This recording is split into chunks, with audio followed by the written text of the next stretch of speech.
ನಮಸ್ಕಾರ. ಈ ದಿನ ರಾಶಿ ಭವಿಷ್ಯಕ್ಕೆ ಹೋಗೋದಕ್ಕಿಂತ ಮುಂಚೆ ನಾನು ಕೆಲವು ವಿಚಾರಗಳನ್ನ ಹೇಳ್ಬೇಕು. ಏನಂತಂದ್ರೆ, ತುಂಬಾ ಜನ ಕೇಳ್ತಿರ ಸರ್, ನೀವು ಪದೇ ಪದೇ ಇದೇ ಇಂಟ್ರೊಡಕ್ಷನ್ ಹೇಳ್ತೀರಾ, ನಿಮಗೆ ತುಂಬಾ ಜನ ಬರಬೇಕು, ನಿಮಗೆ ದುಡ್ಡು ಮಾಡಬೇಕು ಅಂತ ಈ ತರ ಮಾಡ್ತೀರಾ ವಿಡಿಯೋಸ್ ಅಂತ ಕೇಳಿದ್ರು. ನೋಡಿ, ಕೋಟ್ಯಾಂತರ ಜನ ಈ ದೇಶದಲ್ಲಿ ಇದ್ದಾರೆ. ನಾನು ದಿನಕ್ಕೆ ಒಂದು 5ರಿಂದ 10 ಜನಕ್ಕೆ ಮಾತ್ರ ಕನ್ಸಲ್ಟೇಷನ್ ಕೊಡೋದು.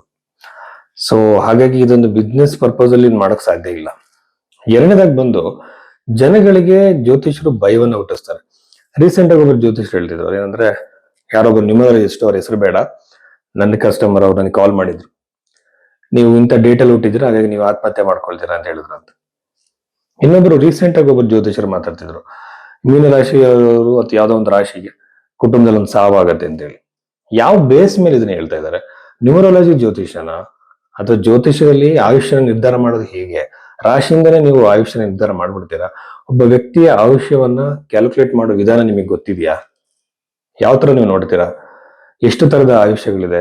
ಅಲ್ಪಾಯು, ಮಧ್ಯಾಯು, ಪೂರ್ಣಾಯು, ದೀರ್ಘ, ಇದರಲ್ಲಿ ಯಾವ ಕೆಟಗರಿ ಬೀಳ್ತಿದೆ, ಮತ್ತೆ ದಶ ಪೀರಿಯಡ್ ಯಾವ್ದನ್ನು ಅಪ್ಲೈ ಮಾಡೋದ್ರಲ್ಲಿ ಜನಗಳನ್ನ ಎದುರಿಸಿದ್ರೆ ಯಾಕೆ ಪೂಜೆಗಳು ಮಾಡಿಸ್ಲಿ, ನಿಮ್ಮ ಹತ್ರ ಜಮ್ ಸ್ಟೋನ್ಸ್ ತಗೊಳ್ಳಿ, ಅದು ನಿಮ್ಮ ಹತ್ರ ಇನ್ನೊಂದೇನೋ ಮಾಡ್ಲಿ ಅಂತನ.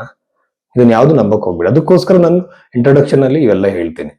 ಜೊತೆಯಲ್ಲಿ ಇನ್ನೊಂದೇನಂತಂದ್ರೆ, ಜಾತಕವನ್ನು ನೋಡೋ ವಿಧಾನ ಜನಗಳು ಫಸ್ಟ್ ತಿಳ್ಕೊಬೇಕು. ರಾಶಿಯಿಂದಾಗ್ಲಿ ಹೆಸರಿಂದಾಗ್ಲಿ ತಿಳ್ಕೊಳಕ್ ಆಗಲ್ಲ. ವೇದಿಕ್ ಅಸ್ಟ್ರಾಲಜಿ ಅಂದ್ರೆ date of birth time correct ಆಗಿರ್ಬೇಕು, ನಿಮ್ಮ ಲಗ್ನ ಕರೆಕ್ಟ್ ಆಗಿ ಗೊತ್ತಿರೋ, ಲಗ್ನದಿಂದಲೇ ಮ್ಯಾಕ್ಸಿಮಮ್ ಬೇರೆದೆಲ್ಲ ಕನ್ಫರ್ಮೇಶನ್ಗೆ. ಲಗ್ನವನ್ನು ತಿದ್ದುವಾಗ ನಿಮ್ಮ ಹಿಂದಿನ ನಡೆದಿರೋ ಘಟನೆಗಳನ್ನ ಹೇಳಿ ಲಗ್ನ ಯಾವ್ದಂತ ಕಂಡುಹಿಡಬೇಕಾಗತ್ತೆ. ಸೊ ಈ ಲಗ್ನವನ್ನ ಕಂಡುಹಿಡಿಯುವಾಗ ಬರ್ತ್ ಟೈಮ್ ರೆಕ್ಟಿಫಿಕೇಶನ್ ಅಂತ ಏನ್ ಹೇಳ್ತಾರೆ, ಇದು ಬಹಳ ಸೂಕ್ಷ್ಮವಾಗಿರೋ ವಿಷಯ. ಇದು ಎಷ್ಟೋ ಜ್ಯೋತಿಷರುಗಳಿಗೆ ಇದು ಬರಲ್ಲ. ಸೊ ಇದಕ್ಕೆ ಪಾಸ್ಟ್ ಇವೆಂಟ್ಸ್ ಹೇಳಿದಾಗ ನಾವು ಅವರಿಗೆ ಜ್ಯೋತಿಷ ಗೊತ್ತಿದೆ ಅಂತ ನಂಬಬಹುದು. ಯಾಕೆಂದ್ರೆ ಭವಿಷ್ಯವನ್ನು ಹೇಳೋದನ್ನು ನಾವು ನಂಬಬಹುದು ಅವಾಗ.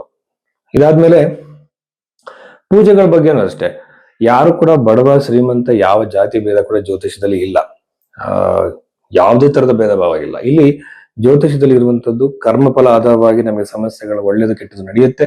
ಕರ್ಮಗಳನ್ನ ಗ್ರಹಗಳು ಡೆಲಿವರಿ ಮಾಡ್ತವೆ. ಗ್ರಹಗಳಿಗೋಸ್ಕರ ಮಂತ್ರ ಜಪಗಳು ಮಾಡಿ, ದಾನಗಳನ್ನ ಮಾಡಿ, ಎಷ್ಟು ಫಿಲಂಥ್ರಫಿಕ್ ಆಗಿರುವಂತಹ ಆಕ್ಟಿವಿಟೀಸ್, ದಾನ ಧರ್ಮಗಳ ಬಗ್ಗೆ ಋಷಿ ಮುನಿಗಳು ಮಾತಾಡಿದ್ದಾರೆ.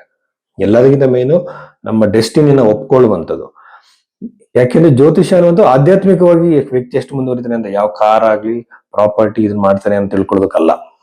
ಇಷ್ಟೆಲ್ಲ ವಿಷಯಗಳಿದ್ದಾಗ ನಾವು ಕರುಮುಲಿಮಾಲ, ನ್ಯೂಮರಾಲಜಿ, ಟ್ಯಾರೆಟ್ ಕಾರ್ಡು, ಆಮೇಲೆ ಮ್ಯಾಜಿಕಲ್ ರೆಮಿಡಿಗಳ ಬಗ್ಗೆ ಜನಗಳು ಮೋಸ ಮಾಡಬಾರ್ದು. ಇದೊಂದು ವಿಜ್ಞಾನ. ಇದ್ರ ಬಗ್ಗೆ ಜನಗಳಿಗೆ ಅರಿವು ಬರಲಿ ಅಂತ ಮಾತ್ರ ನಾನು ಇಂಟ್ರೊಡಕ್ಷನ್ ಮಾತಾಡ್ತೀನಿ.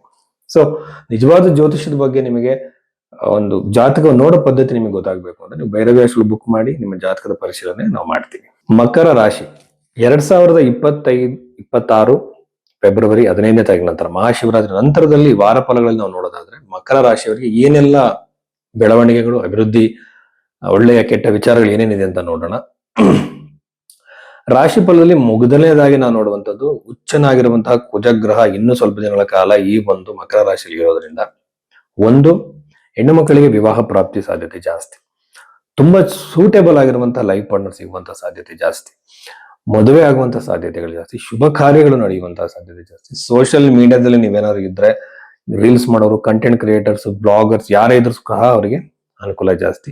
ಆಕ್ಟಿಂಗ್ ಫೀಲ್ಡ್ ಅಲ್ಲಿ ಇದೆ, ಸ್ಟೇಜ್ ಪರ್ಫಾರ್ಮೆನ್ಸ್ ನೀವು ಕೊಡೋರಾಗಿದ್ರೆ ಬಹಳ ಉತ್ತಮ ಅಂತ ನಾನು ಹೇಳ್ತೀನಿ. ಅಗೇನ್ ಇದು ಪ್ರಾಪರ್ಟಿ ಖರೀದಿ ಮಾಡೋರಿಗೆ ಬಹಳ ಉತ್ತಮ. ಅದರಲ್ಲಿ ಕಟ್ಟಿರುವಂತ ಮನೆಗಳನ್ನ, ಸೈಟ್ ಗಳನ್ನ ತಗೊಳ್ಳೋರಿಗೆ ಬಹಳ ಅನುಕೂಲ ಆಗುತ್ತೆ. ಬಹಳ ಸುಲಭವಾಗಿ ಅನಾಯಾಸವಾಗಿ ಪ್ರಾಪರ್ಟಿ ಖರೀದಿ ಆಗುವಂತ ಸಾಧ್ಯತೆ ಮಕರ ರಾಶಿಯವರಿಗೆ. ಹೇಗೆ ನೀವು ಜಾತಕದಲ್ಲಿ ನೋಡ್ಕೋಬೇಕು, ಚತುರ್ಥ ಭಾವ ಹೇಗಿದೆ ನಿಮ್ ಜಾತಕದಲ್ಲಿ ಅಂತ. ಚತುರ್ಥ ಭಾವದಲ್ಲಿ ಬಹಳ ಬೆನಿಫಿಕ್ ಪ್ಲಾನೆಟ್ಸ್ ಇದ್ರೆ ಉತ್ತಮವಾಗಿರುವಂತ ಗೃಹ ಯೋಗ ಅವರಿಗೆ ಇರುತ್ತೆ. ಇದು ರಾಶಿಯಲ್ಲಿ ಇರುವಂತದ್ದು ಅಲ್ಲಿಗೆ ಸಪೋರ್ಟಿವ್ ಆಗಿರ್ಬೇಕು, ಅವಾಗ ಮಾತ್ರ ಆ ಒಂದು ಘಟನೆ ನಡೆಯುತ್ತೆ. ಇಲ್ಲ ಅಂದ್ರೆ ಅದೊಂದು ಇಂಡಿಕೇಶನ್ ಆಗಿ ಉಳಿದು ಬಿಡುತ್ತೆ. ಓಕೆನಾ?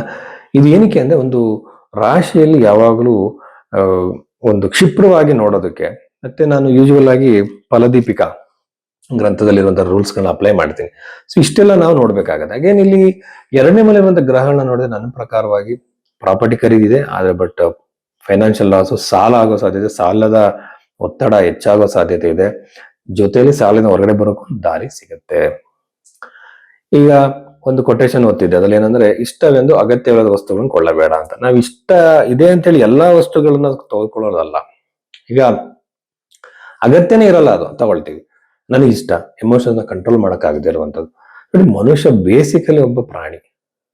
ಸೆಲ್ಫ್ ಕಂಟ್ರೋಲ್ ಯಾರು ಮಾಡ್ಕೊಂತ ನಾವು ಸಕ್ಸಸ್ಫುಲ್ ಆಗಿದೆ. ಯಾಕೆ ಇಡೀ ಪ್ರಪಂಚ ಒಂದು ಒಂದು ಪರ್ಫೆಕ್ಟ್ ದಾರಿಲಿ ಹೋಗ್ಬೇಕಂದ್ರೆ ಸೆಲ್ಫ್ ಕಂಟ್ರೋಲ್ ಬಹಳ ಇಂಪಾರ್ಟೆಂಟ್. ನಮ್ಮ ಮಕ್ಕಳಿಗೆ ನಾವು ಅದನ್ನೇ ಕಲ್ಸೋದಿಲ್ಲ. ಏನ್ ಬೇಕೋ ಇಷ್ಟ ಬಂದಿದ್ದಿಲ್ಲ ನಾನು ಮಾಡ್ತೀನಿ ಅಂತ ಹೊರಡೋನು ಯಾರು ಸಕ್ಸಸ್ಫುಲ್ ಆಗಲ್ಲ. ನೋಡಿ, ಒಂದು ಚೈನೀಸ್ ಗಾದೆ ಇದೆ, ಅಂದ್ರೆ ಓಡೋನ್ಗಿಂತ ನಡೆಯೋನು ಜಾಸ್ತಿ ದೂರ ಹೋಗ್ತಾನೆ ಅಂತ. ತುಂಬಾ ಸಮಾಧಾನ ಮನಸ್ಥಿತಿ ಇರಬೇಕು. ನಾವು ಅನ್ಕೊಂಡಿದ್ದೆಲ್ಲ ಆಗಲ್ಲ, ಇರೋದ್ರಲ್ಲಿ ನಾವು ತೃಪ್ತಿಯಾಗಿರೋದನ್ನ ಕಲಿಬೇಕು. ಸಾಲದಿಂದ ಹೊರಗಡೆ ಬರೋಕೆ ಇದೇ ಮಾರ್ಗ. ಅಗೇನ್ ಇಲ್ಲಿ ಯಾವುದೇ ಮ್ಯಾಜಿಕಲ್ ರೆಮಿಡಿಯಿಂದ ಸಾಲ ತೀರ್ಸಕ್ಕಾಗಲ್ಲ, ಬಟ್ ಒಂದು ದಾರಿ ಸಿಗತ್ತೆ.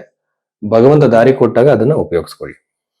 ಆಮೇಲೆ ವಿದ್ಯಾರ್ಥಿಗಳಿಗೆ ಬಹಳ ಒಳ್ಳೆಯದು, ಉದ್ಯೋಗಾಕಾಂಕ್ಷಿಗಳಿಗೆ ಬಹಳ ಉತ್ತಮವಾಗಿದೆ. ಯಾಕೆಂತಂದ್ರೆ ಒಳ್ಳೆ ಗ್ರಹಗಳು ಸೇರ್ಕೊಂಡಿದೆ, ಬುಧಾದಿತ್ಯ ಯೋಗ. ಬಟ್ ಜಾತಕದಲ್ಲಿರೋ ಯೋಗಗಳನ್ನ ಸುಮ್ನೆ ಗಜಕೇಸರಿ ಯೋಗ, ಆ ಯೋಗ ಈ ಯೋಗ ಅಂತೇಳಿ ರಾಶಿ ಫಲದಲ್ಲಿ ಹೇಳೋದಲ್ಲ. ಕೆಲವು ಗ್ರಹಗಳು ನಿಮಗೆ ಫೇವರೇಬಲ್ ಆಗಿ ಕೆಲಸ ಮಾಡ್ತವೆ. ಮಕರ ರಾಶಿಯವರಿಗೆ ಉದ್ಯೋಗ ಪ್ರಾಪ್ತಿ ಆಗತ್ತೆ, ಹೊಸ ಉದ್ಯೋಗದ ಅವಕಾಶ ಯಾರು ಹುಡುಕ್ತಿದ್ದೀರಾ, ಆಮೇಲೆ ಪ್ರೋಗ್ರೆಸ್ ಖಂಡಿತವಾಗ್ಲೂ ಸಿಗುತ್ತೆ. ವಿದೇಶದ ಉದ್ಯೋಗಕ್ಕೆ ಅನುಕೂಲ ಆಗುತ್ತೆ.